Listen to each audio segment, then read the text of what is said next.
Cette violence du féminicide, on va la retrouver dans de très nombreuses formes artistiques et culturelles. On a, du point de vue des scénaristes, un réflexe narratif. Il faut qu'au début, il y ait une jeune femme, si possible sexy, qui soit assassinée de manière sauvage. La presse de masse présente le féminicide comme une espèce de divertissement et aussi de délectation. Et c'est là qu'elle comprend que ça marche. Il y a une forme de capitalisme médiatique qui utilise le féminicide comme un argument de vente. Le petit chaperon rouge, Perséphone, Méduse, nous connaissons tous leurs histoires et les mythes qui s'y rapportent. Mais voyons-nous seulement qu'il s'agit de femmes piégées, torturées, tuées. Comment expliquer que le meurtre d'une femme suscite l'indignation politique et morale, mais soit si omniprésente dans tous les champs artistiques et culturels? De la Bible à Netflix, en passant par la chasse aux sorcières ou au film d'Hitchcock, les représentations de féminicide inondent notre culture. Et l'historien Yvan Jablanca en a compilé, retracé les systématismes pour montrer que ces occurrences ne doivent rien au hasard, mais forment bien une culture propre, dit-il, du féminicide. Bonsoir Yvan Jablanca. Bonsoir. Vous êtes professeur d'histoire à l'université Sorbonne Paris-Nord, membre de l'Institut universitaire de France. Vous faites paraître aux éditions du Seuil la culture du féminicide. Et à mes côtés, pour vous interroger, Julien Bisson. Bonsoir. Bonsoir Quentin. Directeur des rédactions de l'hebdomadaire Le 1. Merci à vous deux d'être présents ce soir dans Question du soir. Allô ? Vous aviez raison, j'ai dû me tromper de numéro. Pourquoi vous rappelez dans ce cas-là ? Pour me faire pardonner. Vous êtes tout excusé. Maintenant, au revoir. Non, attendez, ne raccrochez pas. Quoi encore ? Vous avez un petit ami ? Ah, pourquoi ? Vous voulez me demander en mariage ? Peut-être. Vous avez un petit ami ? Non. J'ignore toujours votre nom. Ça vous avancerait à quoi de le connaître ? J'aime bien savoir qui je regarde. Qu'est-ce que vous dites ? J'aime bien savoir à qui je m'adresse. Non, vous avez dit autre chose. Qu'est-ce que vous avez compris ? Eh bien. Allô ? Tu me vois ? Je vous préviens. Je trouve pas ça drôle du tout. Si vous continuez, j'appelle la police. Ils arriveraient trop tard. Voilà ce que c'est que d'habiter un coin paumé. Qu'est-ce que vous me voulez ? Voir la couleur de tes tripes. La scène d'ouverture de Scream réalisée par Wes Craven en 1996 qui a apeuré notre technicien Jean-Guilain Mèche ce soir et qui permet de comprendre et d'aborder plusieurs thèmes. On a là une femme isolée, enfermée, elle sera bientôt découpée. Est-ce qu'on a là, Yvan Jablanca, un fragment de cette culture du féminicide dont vous parlez ? Oui, on a même un film emblématique de cette culture. On a, du point de vue des scénaristes, un réflexe narratif. Il faut qu'au début, il y ait une jeune femme, si possible sexy, qui soit assassinée de manière sauvage. Et puis du côté de nous autres spectateurs, il y a un horizon d'attente. On l'attend. On sait que quand on regarde un polar, un thriller, un film d'horreur, on sait que ça va arriver. Et donc tout ça compose une sorte de grammaire, qui finit comme une langue maternelle, parce qu'on sait très bien que cette violence du féminicide, on va la retrouver dans de très nombreuses formes artistiques et culturelles, de telle sorte qu'on peut dire que les arts traduisent et même perpétuent ces violences meurtrières. Julien Bisson. Pour bien comprendre de quoi on parle, Yvan Jablanca, est-ce que le féminicide, ça se résume simplement à être un homicide commis sur une femme ? C'est pas exactement ça. Le féminicide, c'est le meurtre d'une femme, en tant qu'il y a en elle quelqu'un à frapper, violer, humilier, détruire. Et bien souvent, le féminicide se décompose en 3 séquences. Il y a la sexualisation, c'est souvent un viol. Ensuite, il y a les mutilations ou les actes de barbarie. Et ensuite, il y a la mise à mort en tant que telle.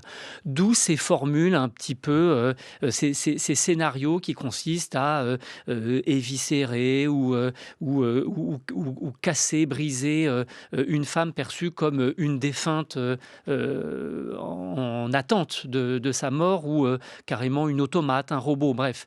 Il y a un certain nombre de scénarios qui composent cette culture du féminicide qu'on peut donc définir comme un ensemble de représentations et de justifications. Je crois qu'il y a ces deux aspects très importants. Les représentations, comment à travers un certain nombre de scénarios on met en scène le meurtre d'une femme, et il y a ensuite les justifications justification. En fait, pourquoi d'une certaine manière on avait raison, d'un point de vue narratif ou visuel, de tuer cette femme. Pourquoi est-ce que vous écrivez également le terme de gynocidaire, Gyno, évidemment qui résonne avec celui de génocidaire?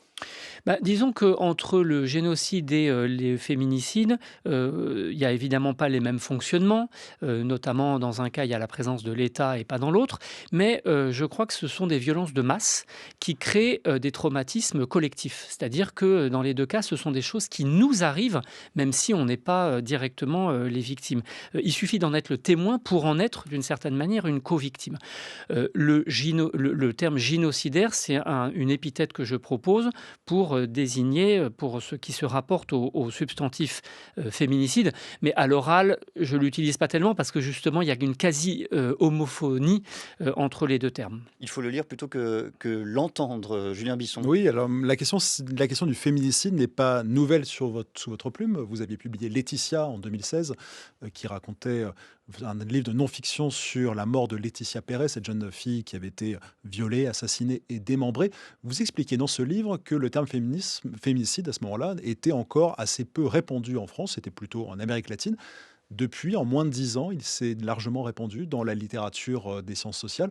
Qu'est-ce qui s'est passé dans cet intervalle de temps? Oui, quand j'ai publié Laetitia en 2016, 1 an avant MeToo, le terme de féminicide que j'avais utilisé dans le livre n'était quasiment pas employé en langue française. Il sonnait néologisme et de fait personne l'utilisait, alors que en langue espagnole et en langue anglaise, ça faisait, on va dire, entre 10 et 20 ans qu'il était couramment utilisé. Qu'est-ce qui s'est passé depuis? Eh bien, il est entré dans le langage courant, notamment dans les médias, mais ça, je crois que c'est un progrès, il faut s'en féliciter parce que avant on parlait d'expressions qui aujourd'hui nous paraissent complètement incroyables, comme drame passionnel. Plus personne aujourd'hui n'oserait parler de drame passionnel. Et en même temps, il y a eu une réduction du terme féminicide à la sphère conjugale. Et à titre personnel, je le regrette parce qu'en fait, le terme féminicide est beaucoup plus large. Et moi, je pense qu'il faut en avoir une acception historique, puisque le féminicide, ça renvoie aussi à des féminicides de masse, comme il se passe au Mexique, dans la région de Ciudad Juárez. Il y a aussi des féminicides d'État, comme en Iran ou en Afghanistan. Le phénomène du serial killing, très souvent, ce sont des féminicides, puisque les victimes sont largement des femmes. Et puis, il y a un autre phénomène qui est en train d'arriver, c'est le terrorisme incel, ou le terrorisme masculiniste. Et ça, c'est une autre forme de féminicide. Bref, il y a de très nombreuses formes qui expliquent qu'on peut en avoir une compréhension profondément historique. Et dans mon livre, j'essaye de remonter les siècles et les millénaires jusqu'à la Bible et la mythologie. Comme nous sommes 3 hommes dans ce studio, Yvan Jablonka, à parler de ce sujet qui concerne d'abord et avant tout les femmes, le féminicide, il faut peut-être, avant de plonger dans l'histoire et dans votre livre, nous allons le faire, rendre hommage au travail des féministes, des universitaires femmes, qui ont permis justement de faire émerger ce terme de féminicide et l'écosystème intellectuel qui a permis ce dont nous parlons aujourd'hui. Ah oui, vous avez tout à fait raison. Par exemple, l'expression culture du féminicide que je propose est construite en regard avec l'expression culture du viol, que tout le monde connaît, et qui a été forgée il y a une 50aine d'années par des chercheuses américaines très importantes. Puis je voudrais aussi rendre hommage au travail de Laura Mulvey, qui a proposé cette notion de regard masculin, en anglais male gaze, qui consiste donc à sexualiser les femmes, notamment au cinéma à travers un regard qu'on suppose masculin. Et effectivement, mon livre, je l'ai construit en réflexion, parfois en hommage, parfois en réflexion critique vis-à-vis de ces notions capitales qui nourrissent les sciences humaines et qui ensuite ont infusé dans toute la société. Et puis d'autres documentaires passionnants sur la chaîne, celui de Pauline Chanu par exemple sur les féminicides, le livre de Christelle Tarot, Féminicide, une histoire mondiale et bien d'autres choses. Julien Bisson, l'histoire donc. Vous évoquiez la Bible tout à l'heure, commençons par là, le premier des grands récits. Vous évoquez que dans la Bible, dans l'Ancien Testament notamment, il y a plus de scènes de viol que de féminicide, mais vous évoquez une scène qui s'appelle la nuit de Gibéa. Est-ce que vous pouvez nous parler de cette scène et qu'est-ce qu'elle nous dit déjà de la culture du féminicide? C'est une scène qu'on trouve dans le livre des Juges, donc dans la Bible hébraïque. Et pour le dire rapidement, c'est une femme que son mari livre à une horde de violeurs. Ces violeurs la maltraitent et donc abusent d'elle toute la nuit. Après quoi, elle se traîne jusqu'au seuil de la maison. Son mari la retrouve et comme il considère que sa femme est une espèce de marchandise périmée, il la découpe et il envoie son corps aux quatre coins du pays pour faire comprendre l'affront qu'il, lui, a été fait. Et donc, c'est un meurtre barbare dans lequel on retrouve ces différentes séquences, le viol, la mutilation et la mise à mort. Et puis, à la fin, après quelques péripéties, les tribus se réconcilient. Et là, il y a quelque chose de très fort parce qu'on peut dire qu'il y a une unité masculine qui se forme sur le corps de la femme. Et c'est quelque chose qu'on va retrouver dans de très nombreuses autres situations. Mais ce qui est vrai, c'est que dans la Bible, on trouve plutôt des rapts, des razzias, des viols, comme s'il suffisait de cela pour détruire une femme. Je vous cite Yvan Jablonka, un extrait, pardonnez-moi, du livre que vous faites paraître aux éditions du Seuil. Sur 25 saintes, 5 sont victimes de tentatives de viol, 6 sont exposées nues et 2 mutilées au sein. En revanche, sur 70 martyrs masculins, aucun ne comprend une tentative de viol et pas davantage une émasculation. Qu'est-ce que cela signifie? Cela signifie que abîmer un corps, le détruire, jouir de cette destruction, il faut que cela touche d'abord et avant tout un corps de femme? Oui, on peut dire que le féminicide, à cet égard, est un massacre sexualisé. C'est-à-dire que ça passe toujours par le sexe, comme si c'était un moyen de mieux détruire, de mieux humilier. C'est vrai que quand on voit, par exemple, dans la Légende dorée de Voragine, qui est un texte très important sur les hagiographies au Moyen-Âge, on voit que des hommes comme des femmes sont tués, ce sont des saints, mais les saintes, les femmes, sont toujours tuées à travers leur sexe et leur genre, et toujours avec cette humiliation sexualisée. Quand on regarde d'autres formes, il y a des androcides, c'est-à-dire des hommes tués en tant qu'hommes.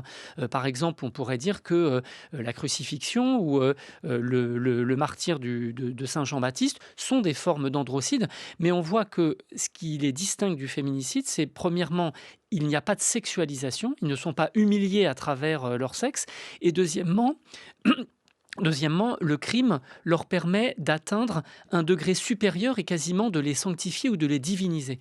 Alors que les féminicides sont là pour, au contraire, humilier les femmes et les ravaler à l'état quasiment de déchets. Et de fait, leurs corps sont bien souvent abandonnés sur la voie publique comme des déchets. Et puis c'est une analyse personnelle, mais j'ai le sentiment qu'avec Jésus ou Saint Jean, c'est l'humain que l'on tue bien plus que l'homme.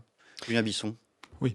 Alors parlons des saints. De l'autre côté du spectre, il y a les sorcières. Les sorcières, là aussi, vont être victimes de féminicides de masse. Est-ce que c'est la même logique qui procède aux attaques qui sont faites contre elles?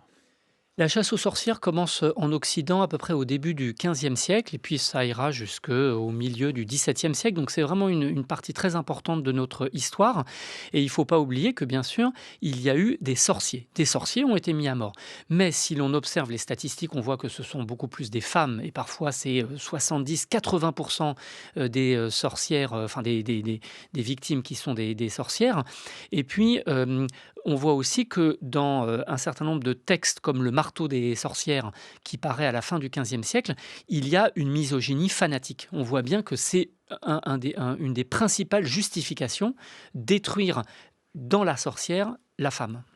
Un bond dans l'histoire et la voix d'une autre femme, celle-ci qui se découpait, mais visuellement, heureusement. Tu vois mes pieds dans la glace? Oui, Tu les trouves jolis? oui, très. Et mes chevilles, tu les aimes? Oui, Tu les aimes mes genoux aussi? oui. J'aime beaucoup tes genoux. Et mes cuisses? Aussi.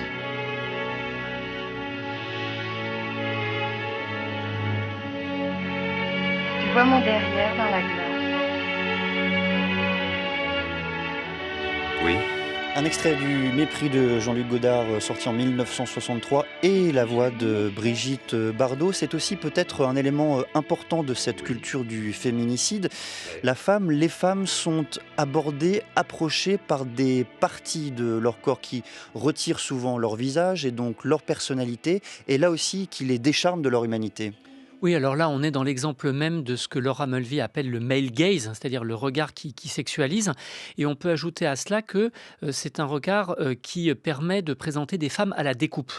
Comme si ce qui était important dans le corps des femmes, c'est en fait les parties les plus sexualisées, avec cette phrase qui a fait scandale, et mon derrière, tu l'aimes. Mais ça renvoie au fait que les femmes, et en l'occurrence Brigitte Bardot, sont là pour être consommées à la découpe de manière visuelle ou symbolique.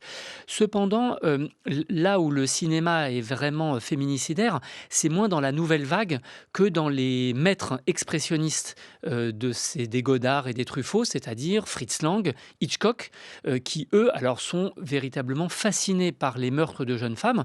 Et d'ailleurs, on pourrait dire que chez Hitchcock, de The Lodger jusqu'à Frenzy, en passant par Vertigo, L'Inconnu du Nord Express, Psychose, c'est un cinéma qui est intégralement féminicidaire. Et le point douloureux, c'est que ce sont aussi des chefs-d'œuvre.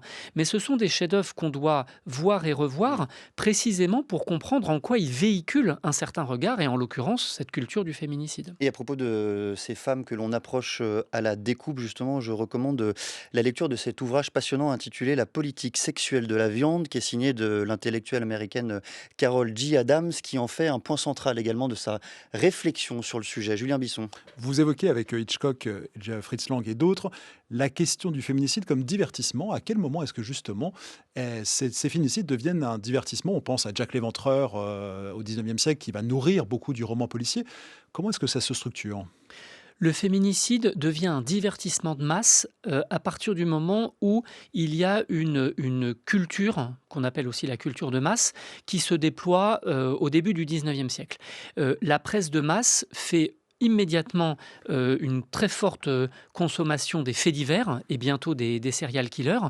Et la presse de masse est là pour fonctionner, enfin comment dire, elle présente le féminicide comme une espèce de divertissement et aussi de délectation. Et c'est là qu'elle comprend que ça marche. Il y a une forme de capitalisme médiatique qui utilise le féminicide comme un argument de vente. Ensuite viendront des formes comme le théâtre, le musical et bien entendu le cinéma, qui là deviendra massivement féminicidaire à cet égard. Il ne faut pas oublier entre les deux donc ce passage important par le musical. En effet, à la fin du 19e siècle, il y a des tours de magie qui font florès dans les grandes capitales d'Europe et d'Amérique. C'est la femme sciée en deux ou coupée en deux, avec généralement des trucages plus ou moins gore, l'assistante qui se met à crier, du faux sang qui gicle. Et ça montre bien qu'on est dans une autre culture de masse, entre le théâtre, l'illusionnisme, la magie, qui consiste donc à couper en deux une femme pour le plus grand plaisir, l'émotion, la peur, des formes de catharsis sans doute du public. Et ce qui est intéressant, c'est que ces tours de magie seront immédiatement transférés dans le très jeune cinéma par l'intermédiaire de Georges Méliès, qui lui-même était un magicien, un illusionniste. Et donc, ces premiers courts-métrages de Georges Méliès reprennent ces trucages qui consistent à escamoter une dame, la couper en morceaux, la faire disparaître ou même mettre en scène Barbe Bleue, ce qui est typiquement un film de serial killer. Et on voit bien qu'il y a comme ça une transition qui se fait de manière très fluide entre le musical et le cinéma. Barbe Bleue qui naturellement tue toutes ces femmes. On pourrait multiplier les exemples à l'envi, Yvan Jablonka. Mais si j'en reviens à l'interrogation première que l'on a posée dans cet échange, comment est-ce que vous expliquez ce hiatus entre la morale, dans le fond, la morale communément partagée, c'est mal de tuer les femmes, c'est affreux évidemment, et dans le même temps, cette jouissance collective masculine sans doute, quand on observe ces images, quand on lit ces histoires, comment vous l'expliquez ? La question de la cause est effectivement un grand mystère. On pourrait répondre qu'on est un peu tous intoxiqués à cet art patriarcal qui montre le féminicide comme l'acmé des violences sexuelles. On pourrait dire qu'il y a une forme de curiosité morbide, peut-être de sadisme ou de catharsis au sens d'Aristote, parce qu'on se purge de nos émotions à travers ces spectacles qui nous font à la fois frémir et plaisir.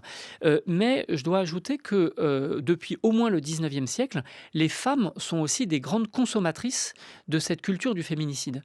Et il y a de très nombreux témoignages qui montrent que hier comme aujourd'hui, des femmes viennent consommer culturellement du féminicide. Et aujourd'hui, on le voit encore à travers des livres comme 50 nuances de Grey ou des thrillers ou les grandes franchises du cinéma d'horreur. On sait très bien qu'il y a des millions de femmes qui en consomment. Pourquoi? Alors, il y a des études de psychologie qui ont montré, qui ont fait l'hypothèse que c'était peut-être du point de vue des femmes pour acquérir une forme de vigilance, une compétence qui consisterait à savoir comment ça se passe pour se garder des vrais viols et féminicides dans leur vie quotidienne et ne pas devenir la prochaine victime de leur polar personnel. Julien Bisson. Vous évoquiez le fait tout à l'heure que nous avons des chefs-d'œuvre parmi ces œuvres emblématiques de la culture du féminicide. Alors, qu'est-ce qu'on fait? Est-ce que ça veut dire qu'il faut arrêter de regarder Psychose, il faut arrêter de lire Le Marquis de Sade, il faut arrêter de raconter l'histoire de la Gorgone Méduse? Ou est-ce qu'il y a d'autres façons de les aborder? Et est-ce qu'il y a aussi d'autres façons de pouvoir montrer un féminicide sans participer à cette culture? Yvan Jablonka. J'ai pas du tout l'âme d'un censeur. La censure me dégoûte et donc c'est pas du tout mon propos.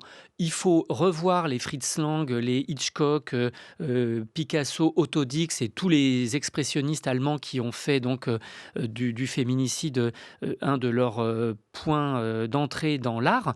Mais il faut les revoir, les réécouter, les relire avec un œil critique. Je pense qu'il faut pas être naïf et il faut voir que ces œuvres, et souvent même ces chefs-d'œuvre, véhiculent des images, des discours, des représentations, des justifications qui ne sont jamais neutres. Et de même que tout le monde sait aujourd'hui ce que c'est que la culture du viol, de même, je crois, il faut introduire dans notre regard cette acuité nouvelle vis-à-vis de cette culture du féminicide. Donc maintenant, que faire? Moi, j'appelle de mes voeux une contre-culture du féminicide. D'ailleurs, il y a déjà tout un corpus qui existe. Moi-même, avec Laetitia, j'avais essayé de contribuer à cette contre-culture du féminicide, parce que tant qu'il y aura des féminicides, il faudra en parler et il faudra les représenter plutôt que détourner le regard ou dire que en fait ça nous dérange. Donc comment créer autrement, comment réinventer ce regard sur le féminicide? On peut le faire de plusieurs manières. Roberto Bolaño l'a fait dans son grand roman 2666. Il y a une chanson de Sofia Isela qui s'appelle The Doll People, qui est très forte et qui réfléchit sur ce peuple des poupées, littéralement, à travers lesquelles on transforme les femmes comme des créatures à la découpe. Et puis il y a aussi tous ces collectifs féministes qui collent les noms des victimes de féminicide sur les murs de nos villes, comme du street art.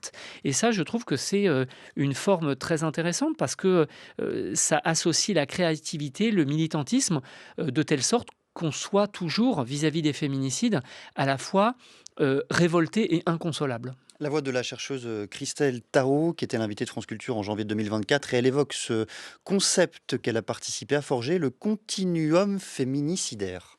On a forgé ce concept de continuum féminicidaire dont l'objectif est d'éclairer toutes les violences faites aux femmes de la naissance à la mort et parfois même avant la naissance, dans les cas des féticides et des infanticides de masse, et de penser les violences dans un flux, dans une dynamique.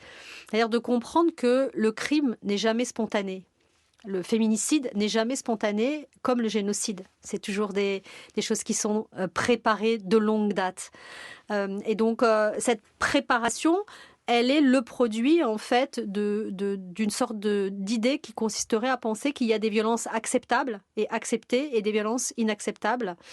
Et en particulier des violences acceptées et acceptables pour les femmes, en fait. Pour les femmes et par les femmes. C'est un féminicide, Yvan Jablonka, un meurtre qui est toujours systématiquement préparé et dans le fond, qui vient de loin.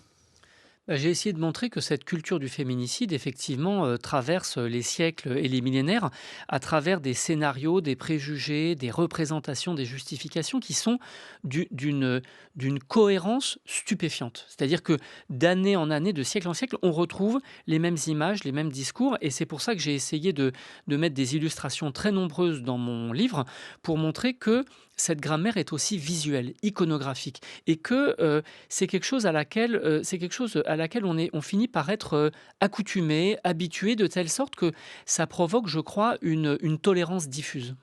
Merci beaucoup Yvan Jablonka. Je rappelle le titre de votre ouvrage qui a paru aux éditions du Seuil, La culture du féminicide. Et si l'on veut lire encore, qu'est-ce que l'on trouve, Julien Bisson, dans le magazine Le 1, dans l'hebdomadaire Le 1 cette semaine, pardon. Eh bien, on se demande si la Palestine est-il encore temps, à quelques jours de la reconnaissance annoncée de l'État de Palestine par la France. Est-ce que ça changera quoi que ce soit au sort des Gazaouis, des Arabes de Cisjordanie? Réponse avec l'historien Vincent Lemire, avec l'autre historien Henri Laurence ou encore la romancière Yara El-Ghaddaban. Et des remerciements collectifs adressés à celles et ceux qui ont préparé cette émission. Rodi Eken, Bertie Bourdon, Roxane Poulain. À la réalisation, c'était Margot Page et Jean-Guilain Meige à la technique. Merci d'être venu dans Merci à vous.